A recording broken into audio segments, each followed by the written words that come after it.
मेरे प्यारे बच्चों, आज हमारा पूरा देश कोरोना जैसे भयंकर बीमारी से जूझ रहा है। हमारे देश के प्रधानमंत्री माननीय श्री नरेंद्र मोदी जी ने पूरे देश में लॉकडाउन की व्यवस्था किया है, जिससे हमारे देश में बीमारी से बचा जा सके। और ऐसी स्थिति में सभी लोगों को अपने घर में रहना है और पढ़ाई में भी बाधक पड़ रही है, इसलिए ऑनलाइन जो है पढ़ाने की आप लोगों की व्यवस्था की गई है। मेरे प्यारे बच्चों,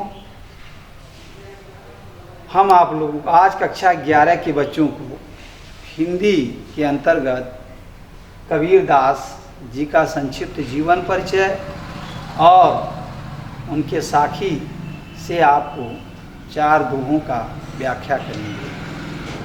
आइए पहले हम आपको कबीर दास के संक्षिप्त जीवन के बारे में बता दें। बच्चों,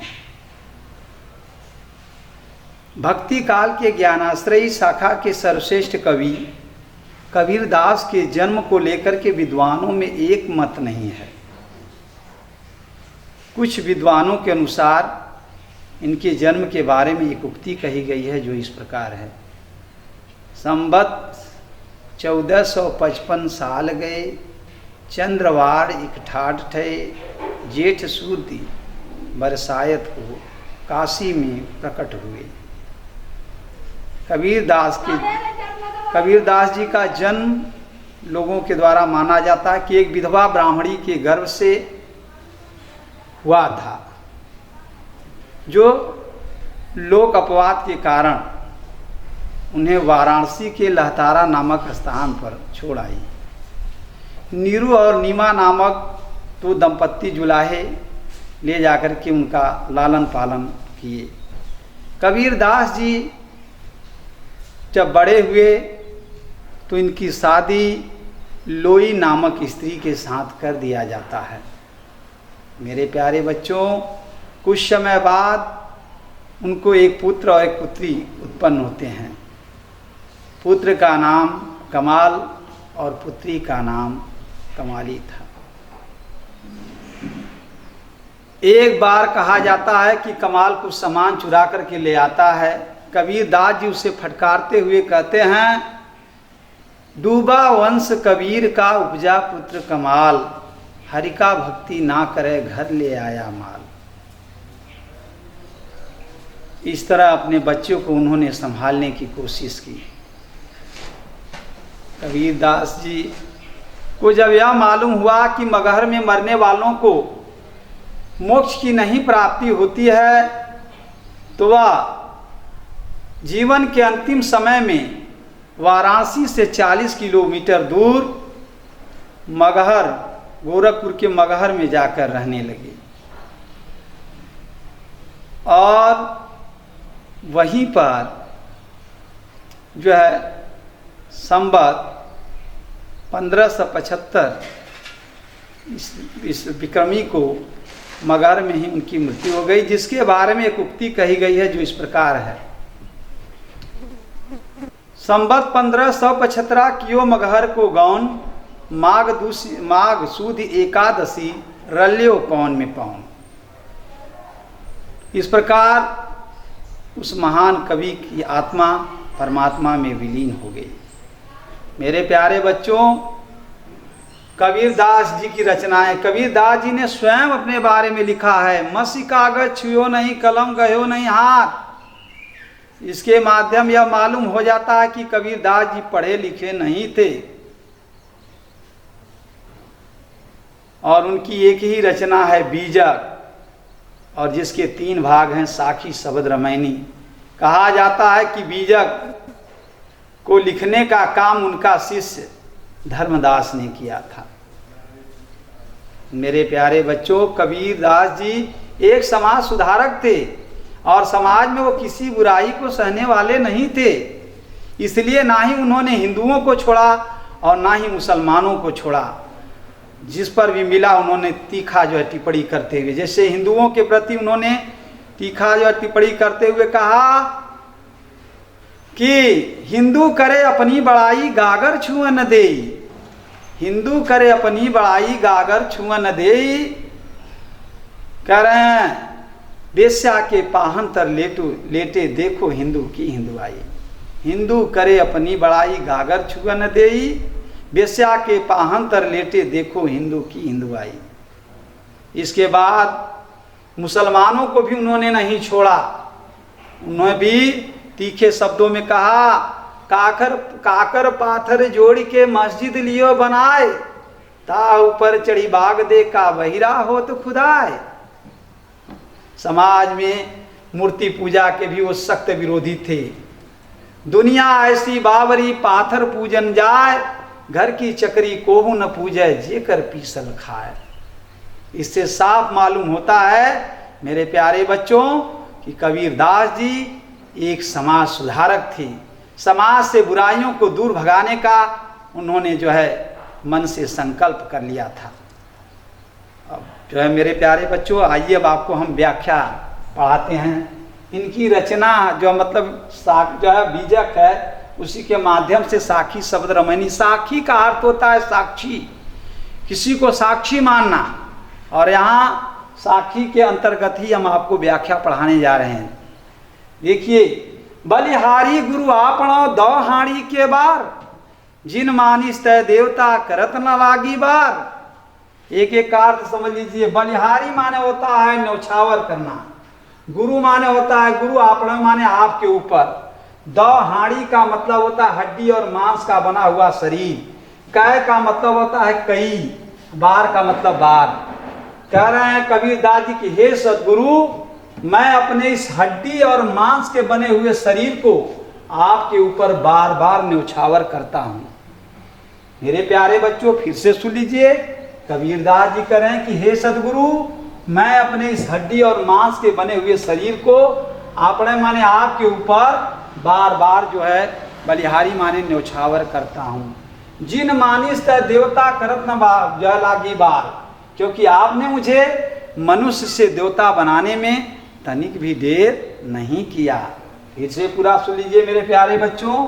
कह रहे हैं कि हे सदगुरु, आपने मुझे, कह रहे हैं कि हे सदगुरु, मैं अपने इस हड्डी और मांस के बने हुए शरीर को आपके ऊपर बार बार न्यौछावर करता हूं, क्योंकि आपने मुझे मनुष्य से देवता बनाने में तनिक भी देर नहीं किया, बल्कि शीघ्र ही मुझे मनुष्य से देवता बना दिया।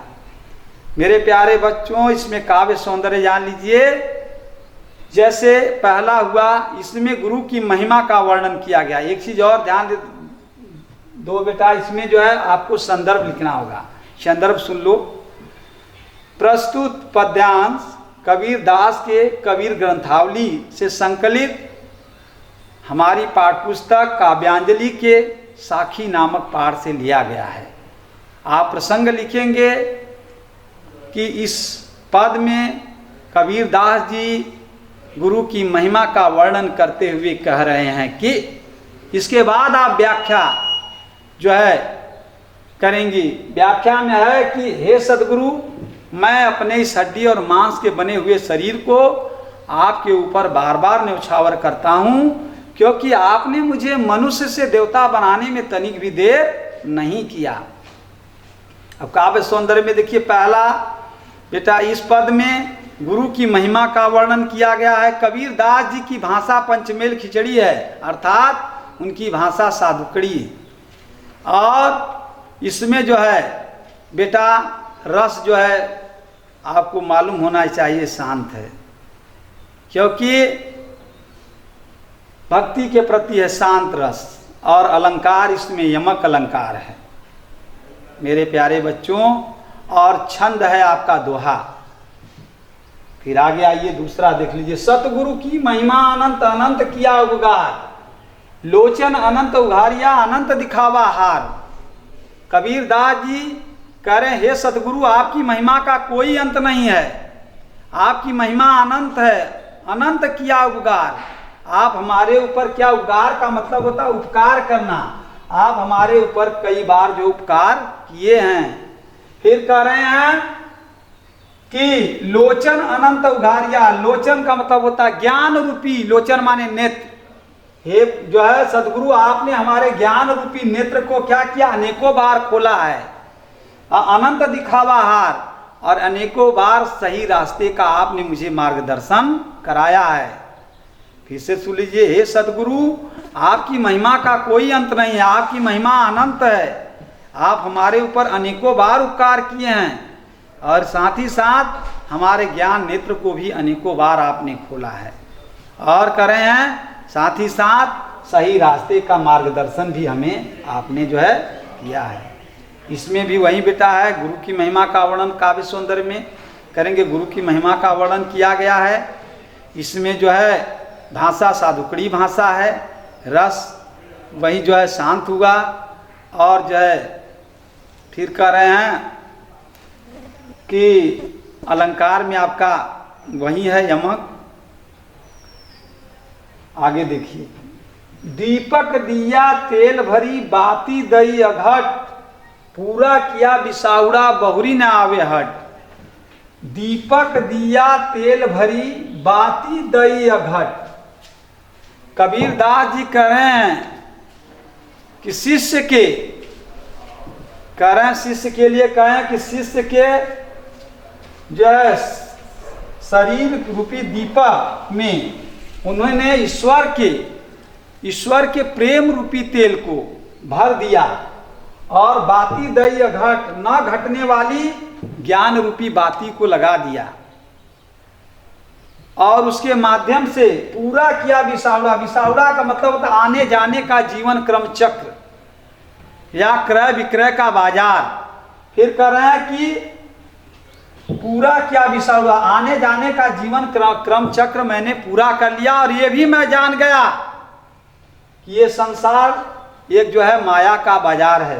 बहुरी न आवे हट, बहुरी माने होता है दोबारा, हट माने बाजार। अब मैं सांसारिक मोह माया रूपी बाजार में दोबारा लौटकर आने वाला नहीं हूं। मेरे प्यारे बच्चों, फिर से सुन लीजिए, कबीरदास जी कह रहे हैं कि शिष्य की, ठीक है, इस शरीर रूपी दीपक में मैंने ईश्वर के भक्ति रूपी या प्रेम रूपी तेल को क्या कर दिया, भर दिया, और उसमें न घटने वाली ज्ञान रूपी बाती, अघट माने न घटने वाली, न घटने वाली ज्ञान रूपी बाती को क्या किया, जला दिया या लगा दिया। और करें उसके बाद पूरा किया विसाहुड़ा। कहने का तात्पर्य है कि उसके जलने के बाद मैंने क्या आने जाने का पूरा क्रम चक्र पूरा कर लिया, या मैंने ये जान लिया कि ये संसार एक माया का बाजार है। बहुरी न आवे हट, मैं दोबारा इस माया रूपी बाजार में लौटकर आने वाला नहीं हूं। बेटा इसमें भी है, क्योंकि गुरु की ही महिमा का वर्णन किया गया है, गुरु के ही द्वारा शिष्य के ज्ञान का वर्णन किया गया है। पहला काव्य सौंदर्य में पॉइंट हो गया। दूसरा होगा इनकी भाषा साधुकड़ी है, और इसमें अलंकार होगा रूपक, अतिशयोक्ति, और मेरे प्यारे बच्चों, और जो है रस जो है आपका शांत, क्योंकि भक्ति है, शांत रस, और छंद आपको मालूम होगा है कि दोहा है। इस तरह आगे देखिए बेटा, फिर से एक बार सुन लीजिए। इस जो है कह रहे हैं कि शिष्य के जो है शरीर रूपी दीपक में मैंने उसमें जो है ईश्वर के प्रेम रूपी तेल को भर दिया, और न घटने वाली ज्ञान रूपी बाती को लगा दिया, जिसके माध्यम से मैंने यह अच्छी प्रकार से जान लिया या अपने आने जाने के जीवन क्रम चक्र को पूरा कर लिया, और यह भली भांति जान लिया कि संसार एक माया का बाजार है। बहुरी ना आवे हट, बहुरी माने होता है दोबारा, और मैं इस सांसारिक मोहमाया रूपी बाजार में अब दोबारा लौटकर आने वाला नहीं हूं। आगे है, बूढ़े थे पर उभरे, गुरु की लहरी चमकी, भेरा देखा जर्जरा उतरी परे फरंकी। बूढ़े थे पर उभरे, गुरु जो है कबीरदास जी गुरु की महिमा का वर्णन करते हुए कह रहे हैं कि हे सदगुरु, मैं इस सांसारिक मोहमाया रूपी जो है भवसागर में, बूढ़े का मतलब होता डूबना, मैं डूबने ही वाला था। उबरे का मतलब होता बचना, लेकिन बच गया। क्यों बच गया? गुरु की लहरी चमकी, क्योंकि गुरु के द्वारा ज्ञान के प्रकाश की लहर मुझे दूर जो है चमकती हुई दिखाई दी। और जब मैंने क्या किया, भेरा देखा जर्जरा, मैंने उसके माध्यम से देखा कि भेरा माने होता है नाव और जर्जरा माने होता है जर्जर या कमजोर। मैंने देखा कि यह नाव बहुत ही कमजोर है, यह मुझे इस माया रूपी भवसागर से पार नहीं ले जाएगी मेरे प्यारे बच्चों, बल्कि कह रहे हैं क्या करेगी, बीच भवसागर में ही मुझे क्या कर देगी, इस माया रूपी भवसागर में डुबा देगी। इसलिए मैं यह जान गया, तब क्या उतरी परे फरंकी, मैं उससे उतर करके अब क्या हो गया हूं, दूर हो गया हूं। फिर से सुन लीजिए, भूरे थे पर उबरे, गुरु की लहरी चमकी, भेरा देखा जर्जरा उतरी परे फरंकी।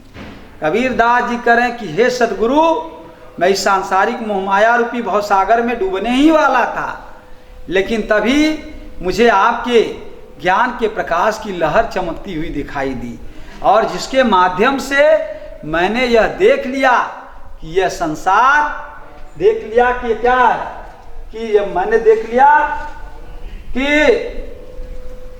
कि जिस नाव पर मैं बैठा हूं वह नाव अत्यधिक क्या है, कमजोर है। यह मुझे इस माया रूपी भवसागर से पार नहीं ले जाएगी, बल्कि मुझे क्या करेगी, इस माया रूपी भवसागर में डुबा देगी। इसलिए मैं इससे उतर करके अब क्या हो गया हूं, दूर हो गया हूं। मेरे प्यारे बच्चों, इसके बाद इसमें भी वही है, गुरु की महिमा का वर्णन किया गया है, और सब में प्रसंग में आपको जो वही है गुरु की महिमा का वर्णन किया गया है।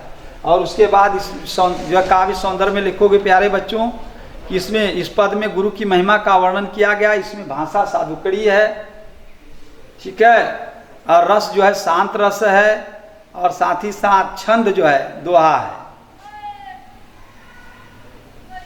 हमारी समझ में आ रहा है बच्चों कि अब तो आप लोगों को भली प्रकार से समझ में आ ही गया होगा। अब मैं अपनी वाणी को यहीं विराम दूंगा, और मैं यही विश्वास करता हूँ, आशा करता हूँ कि मेरे प्यारे बच्चों आप लोग अच्छे ढंग से इसे पढ़ेंगे। जहाँ भी नहीं अगर समझ में आता है तो आप अपने प्रधानाचार्य श्री संजीव सिंह जी से फ़ोन पर बात कर लेंगे, और उसके बाद वो हम लोगों को बताएंगे, हम लोग आप लोगों को फिर से उसे जहाँ त्रुटियाँ होगी या नहीं समझ में आएगा मेरे प्यारे बच्चों, हम लोग उसे दोबारा समझाएंगे। तब तक अगली कड़ी के लिए हमें जो है आज्ञा दीजिए। धन्यवाद।